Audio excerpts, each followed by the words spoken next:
Kenapa Gua Hiro dijadikan tempat Nabi Muhammad menerima wahyu pertama? Bukan di Masjidil Haram yang merupakan tempat paling suci? Yang subscribe semoga bisa umroh.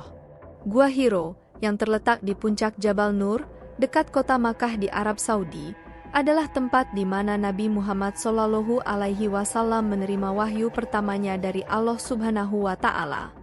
Jarak antara Gua Hiro dan Masjidil Haram sekitar 6 km.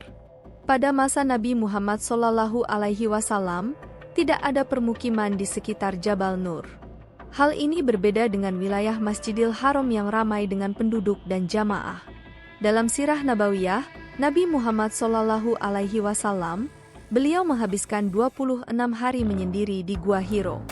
Pada malam ke-27, malaikat Jibril datang dalam bentuk manusia dan membawa wahyu dari Allah Subhanahu wa Ta'ala.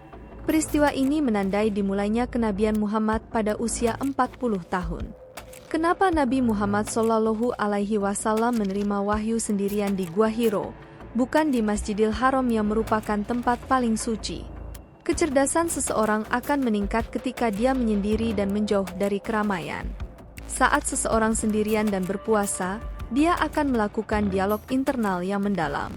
Para nabi sebelum Nabi Muhammad SAW, seperti Nabi Musa, Nabi Ilyas, Nabi Ibrahim alaihissalam, dan lainnya, juga menerima wahyu saat mereka menjauh dari manusia dan berpuasa.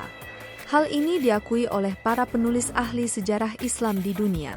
Bahkan, sebagian besar filsuf, sastrawan, dan penulis sejarah adalah orang-orang yang telah menyelesaikan masa penyendiriannya dan kembali ke dunia luar. Ketika menerima wahyu dari Allah Subhanahu wa Ta'ala melalui malaikat Jibril di Gua Hiro, Nabi Muhammad SAW mengalami ketakutan yang sangat besar. Ia khawatir bahwa apa yang ia dengar mungkin hanya imajinasi dari pikirannya sendiri. Setelah menerima wahyu, Nabi Muhammad SAW segera keluar dari Gua Hiro dan pulang ke rumah dengan perasaan cemas. Di rumah, ia mencari ketenangan dan mendapat dukungan dari istri tercintanya, Khadijah radhiyallahu anha. "Wahai suamiku tercinta, aku yakin engkau orang yang benar, orang terbaik, orang yang menjunjung tinggi silaturahmi. Maka aku yakin bahwa bisikan yang datang kepadamu adalah bisikan dari makhluk yang benar," kata Khadijah sambil menyelimuti Nabi Muhammad SAW. Ketika seseorang menyendiri dan menjauh dari keramaian, kecerdasannya cenderung meningkat. Dialog internal antara diri sendiri dan hati akan terjadi dalam keadaan seperti ini. Jika ada kekhawatiran atau ketidaknyamanan terhadap suatu hal, lebih baik untuk tidak melakukannya. Hati seringkali lebih mampu memahami daripada mata. Mata memiliki batasan dalam melihat dan menilai, sementara hati dapat melihat lebih jauh. Mata kita hanya bisa melihat apa yang terlihat, namun hati kita dapat melihat lebih dalam jika kita membersihkannya. Ketika Rasulullah SAW menyendiri dari keramaian, beliau juga berpuasa.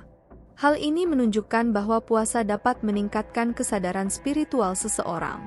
Kelembutan bukanlah karena kekuatan fisik, melainkan karena kekuatan dalam berpikir. Bahkan ketika berpuasa, kepedulian sosial akan tetap muncul. Kejadian ini menunjukkan bahwa Al-Quran turun pada waktu dan kepada orang yang tepat. Pada saat itu, ketokohan Nabi Muhammad SAW di Makkah begitu kuat sehingga tidak ada yang meragukan. Wallahu a'lam bishawab.